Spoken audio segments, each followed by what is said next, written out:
ইনভার্টারকে আইপিএসে রূপান্তরিত করলাম, কিভাবে করলাম এই বিষয়টা তুলে ধরবো।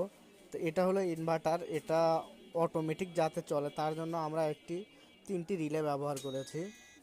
আর এই রিলে চালানোর জন্য এই ট্রান্সফরমার। আর এখানে দেখা যাচ্ছে একটা সার্কিট, এটা অটোকার চার্জিং সার্কিট। আর এই সার্কিটটা চালানোর জন্য এই ট্রান্সফরমারটা ব্যবহার করতে হয়।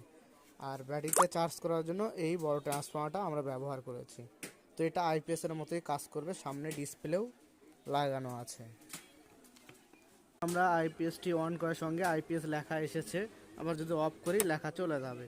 আবার অন করলে আইপিএস লেখা আসবে, এমনকি কারেন্টে দিলে এসি লেখা আসবে। এখন এসি লেখা আসছে, কিছুক্ষণের মধ্যে চার্জিংও লেখা আসবে। সিএইচ আসলে বোঝা যাবে চার্জিং, এমনকি চার্জ ফুল হয়ে গেলে এফসি লেখা আসবে। তো এই ইনভার্টারটা কিন্তু অটোমেটিক চার্জিং সিস্টেমও আছে। তো এই ধরনের ব্যাটারি থেকে এই ইনভার্টারটা চালানো যাবে।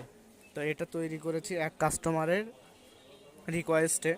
তো কেউ যদি এই ধরনের ইনভার্টারকে মডিফাই করে নিতে চান অবশ্যই যোগাযোগ করতে পারেন আমাদের ঠিকানায়। আমাদের ঠিকানা হলো বগুড়া সাতমাথার পাশে লুৎফর মেনশন মার্কেট, সালাম ইলেকট্রনিক্স। এখানে চার্জার, ফ্যান কাস্টমাইজ করা হয়, ইউপিএস মডিফাই করা হয়, এমনকি আইপিএস তৈরি করা হয়, এমনকি ইনভার্টারও বিক্রয় করা হয়।